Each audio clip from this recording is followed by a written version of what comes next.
श्री स्वामी समर्थ। जय जय स्वामी समर्थ। स्वामींचं नाव घेऊन मी आजच्या ह्या नवीन व्हिडिओला सुरुवात करते। हिंदू धर्मात प्रत्येक महिन्यातील अमावास्या तिथी ही महत्त्वाची मानली जाते। अमावास्या ही गंगा स्नान आणि दानासाठी विशेष महत्त्वाची आहे। कार्तिक अमावास्या दरवर्षी कार्तिक महिन्यातील कृष्ण पक्षातील अमावास्या तिथीला साजरी केली जाते। पितरांचे तर्पण देखील या दिवशी केले जाते। पितरांचे पिंडदान केल्याने त्यांच्या आत्म्याला शांती मिळते। धार्मिक मान्यतानुसार अमावास्येच्या दिवशी पूर्वज मृत्यू लोकातून पृथ्वी तलावर येतात, त्यामुळे पितरांसाठी तर्पण, पिंडदान आणि श्राद्ध इत्यादी केले जाते। त्यामुळेच पितृदोष नाहीसा होऊन पितरांचा आशीर्वाद मिळतो। पंचांगानुसार कार्तिक महिन्यातील कृष्ण पक्षातील अमावास्या तिथी शनिवारी 30 नोव्हेंबरला सकाळी 10:29 प्रारंभ होईल, तर 1 डिसेंबरला सकाळी 11:50 समाप्त होईल आणि उदय तिथीनुसार दर्श अमावास्या ही रविवारी 1 डिसेंबरला पाळली जाणार आहे। या दिवशी श्रीहरी विष्णूंची पूजा करून पितरांना नैवेद्य दाखवला जातो। कार्तिक अमावास्येच्या दिवशी श्रीहरी विष्णूंचे नामस्मरण फलदायी ठरते। या दिवशी व्रत केल्याने देवी देवतांचे आशीर्वाद तर प्राप्त होतात, पण कुंडलीतील असणारा कालसर्पदोष आणि शनिदोषापासून सुद्धा मुक्ती मिळते। या दिवशी पितृसूक्त आणि पितृस्तोत्राचे पठण केल्याने शुभ फळ प्राप्त होते। तसेच अमावास्येच्या दिवशी प्रदोष काळात शिवलिंगावर जल अर्पण करून बेलपत्र अर्पण केल्याने महादेवांची विशेष कृपा आपल्याला प्राप्त होते। तसेच अमावास्येच्या रात्री लक्ष्मीपूजन केल्याने धन प्राप्तीची शक्यता निर्माण होते आणि भगवान विष्णूंची पूजा केल्याने सर्व मनोकामना सुद्धा पूर्ण होतात। तसेच श्री गणेशाची आराधना केल्याने सर्व कार्यात यश मिळते आणि बिघडलेलीही कामं पूर्ण होऊ लागतात। अमावास्येच्या दिवशी गंगा स्नान करून दान करण्याला अत्यंत पुण्यकारक मानले जाते। तुम्ही तुमच्या क्षमतेनुसार गरिबांना अन्न, कपडे इत्यादी दान करू शकतात।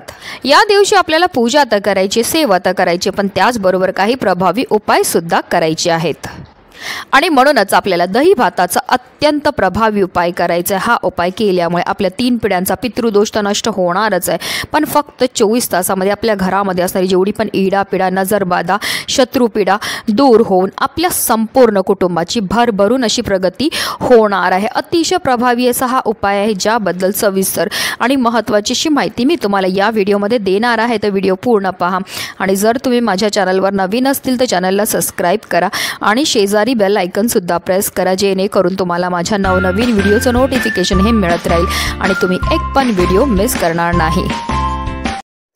हिंदू धर्मशास्त्रानुसार पूर्वजांच्या सदोष कर्माची फळं त्यांच्या वंशजांना भोगावी लागतात।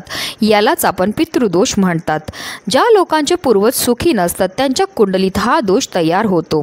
दरवर्षी येणाऱ्या पितृपक्षात पितरांचे श्राद्ध न केल्याने, श्राद्धविधीत भाग न घेतल्याने, पितरांच्या आत्म्याच्या शांतीसाठी पूजाविधी न केल्याने हा दोष प्रबळ होतो आणि सर्व प्रकारच्या समस्या जीवनामध्ये निर्माण होतात। समस्या म्हणजे काय, तर घरामध्ये अचानक भांडणं होणं, आजारपण येणं, आपली मुलं खूप शिकलेली आहेत पण त्यांना मनासारखी नोकरी न मिळणं, त्यांचा विवाह जुळण्यामध्ये समस्या येणं, संतान प्राप्तीमध्ये समस्या येणं, नवरा बायकोचं पटत नसेल किंवा घरामध्ये आलेला पैसा टिकून राहत नसेल, कोणत्याही क्षेत्रामध्ये कोणत्याही कामामध्ये जर आपल्याला यश मिळत नसेल तर आवर्जून तुम्हाला हा प्रभावी उपाय जो आहे तो करायचा आहे। कारण असं म्हटलं जातं अमावास्या तिथीला आपले पूर्वज मृत्यू लोकातून ह्या भूतलावर येत असतात आणि ते आपल्याला पाहत असतात की आपण त्यांच्याकरता कोणत्या सेवा आणि कोणते दान हे करत आहेत। ही दर्श अमावास्या आहे, म्हणजे अमावास्या ही शनिवारी प्रारंभ होणार आणि रविवारी समाप्त होणार आहे, म्हणून हा उपाय तुम्ही शनिवारी सुद्धा करू शकतात की अगदी तुम्ही रविवारी केला तरीही चालणार आहे। हा उपाय आपल्याला अमावास्येच्या दिवशी रात्री करायचा आहे। रात्री म्हणजे आपल्या घरातलं सर्व स्वयंपाक आवरून झाल्यानंतर, स्वयंपाकघर पूर्ण आवरून झाल्यानंतर आपल्याला झोपायच्या अगोदर हा उपाय जो आहे तो करायचा आहे। हा उपाय करण्याकरता आपल्याला 1 वाटीभर भात हा शिजवायचा। हा भात शिजवताना त्याच्यामध्ये मीठ किंवा तेल तुम्हाला काहीही टाकायचं नाही, फक्त भात हा शिजवून घ्यायचा आहे।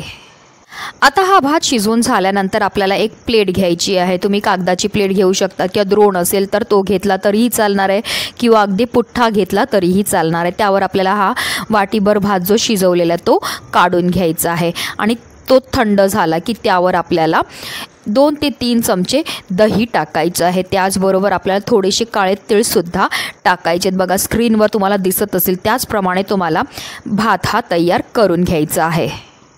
त्याचबरोबर त्यावर आपल्याला थोडंसं हळद आणि कुंकूसुद्धा टाकायचं आहे आणि त्यानंतर हा दही भात जो आहे तो आपल्या घराच्या दक्षिण दिशेला नेऊन आपल्याला घरामध्येच ठेवायचा आहे. घराच्या दक्षिण दिशेला हा भात ठेवल्यानंतर त्याच बाजूला 1 ग्लासभर पाणीसुद्धा आपल्याला ठेवायचं. त्यानंतर हात जोडून आपल्या पितरांचं स्मरण हे करायचं आहे. जर तुम्हाला तुमच्या पितरांचं नाव माहिती असेल तर नाव बोला. पितरांचं नाव माहिती नसेल तर तुम्ही ओम पितृदेवाय नमः या मंत्राचा जप करायचा आणि आपल्याकडनं झालेल्या कळत नकळत चुकांची क्षमा याचनाही करायची आहे. आणि यापुढे चुकून अशी चूक होणार नाही.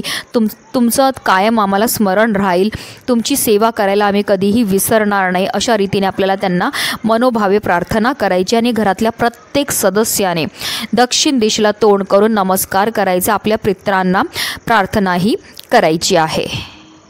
त्यानंतर तो दही भात तिकडनं आपल्याला उचलायचा आणि आपल्या संपूर्ण घरामधनं हा दही भात आपल्याला फिरवून घ्यायचा आहे. त्याचबरोबर आपल्या घरामध्ये जेवढे पण सदस्य आहेत त्या प्रत्येक सदस्याच्या डोक्यापासून पायापर्यंत आपल्याला हा दही भात जो आहे तो उतरवून घ्यायचा आहे. आणि त्यानंतर हा दही भात जो आहे तो आपल्याला आपल्या घरामध्ये जे बाथरूम असतं त्या बाथरूममध्ये नेऊन ठेवायचं. पण आता एकदा बाथरूममध्ये तुम्ही हा दही भात ठेवला की त्यानंतर तुम्हाला ते बाथरूम जे आहे ते पुन्हा वापरता येणार नाही. आता बरीच लोक म्हणतील की आमच्याकडे एकच बाथरूम आहे, मग आम्ही काय करायचं? मग काय करा, तुम्ही एक बालदी घ्या आणि ती बालदी जी आहे ती उलटी करून त्या दही भातावर ठेवून द्या. असं केल्यानंतर तुम्ही जे आहे ते तुमचं बाथरूम वापरू शकतात. संपूर्ण रात्रभर हा दही भात आपल्याला तिथेच ठेवायचा आहे. आता दुसऱ्या दिवशी आपल्याला काय करायचं? सकाळी लवकर उठायचं. घरातले इतर सदस्य उठायच्या अगोदर आपल्याला लवकर उठायचं आहे आणि न आंघोळ करताच आपल्याला हा दही भात जो आहे तिकडनं घ्यायचा. त्याचबरोबर जो 1 ग्लास पाणी आपण दक्षिण दिशेला ठेवला होता तो पाणीसुद्धा आपल्याला घ्यायचं आहे. पाणी आपल्याला आपल्या घराच्या बाहेर नेऊन फेकून द्यायचं आहे. त्याचबरोबर हा दही भात जो आहे तो एखाद्या झाडाखाली नेऊन आपल्याला ठेवायचं आहे. किंवा वाटेमध्ये तुम्हाला एखादा कुत्रा भेटला किंवा गाय भेटली तर त्यांच्या पुढे हा दही भात ठेवला तरीही चालणार आहे. किंवा तुम्ही एखाद्या झाडाखाली नेऊन ठेवा जेणेकरून तिथे असणारे पशु पक्षी कीटक हा भात खातील. अशा रीतीने आपल्याला हा उपाय जो आहे तो कार्तिकी अमावास्येच्या दिवशी करायचा आहे. हा उपाय करताना तुम्हाला एक गोष्टीची विशेषतः काळजी घ्यायची की हा उपाय करताना तुम्हाला कोणाशीही बोलायचं नाही आहे किंवा तुम्हाला कोणी रोखणार नाही, टोकणार नाही, ह्याची काळजीसुद्धा तुम्हाला घ्यायची आहे. एकदा तुम्ही दही भात तिथे ठेवला की तुम्हाला मागे वळून पाहायचं नाही आहे. सरळ आपल्या घरी यायचं आहे आणि त्यानंतर तुम्हाला आंघोळही करायची आहे. अतिशय प्रभावी असा हा उपाय आहे. हा उपाय केल्यामुळे आपल्या कुंडलीमध्ये असणारा प्रखरातला प्रखर पितृदोष तर नष्ट होतोच होतो, पण आपल्या जीवनामध्ये असणारी जेवढी पण नकारात्मकता, इडापिडा, शत्रुदोष, दारिद्र्य नष्ट होऊन आपल्या संपूर्ण कुटुंबाची भरभरून अशी प्रगती होणार आहे. म्हणूनच व्हिडिओ जास्तीत जास्त लोकांपर्यंत शेअर करा जेणेकरून प्रत्येकाच्या आयुष्याचं कल्याण हो हीच मनामध्ये इच्छा. श्री स्वामी समर्थ. जय जय स्वामी समर्थ.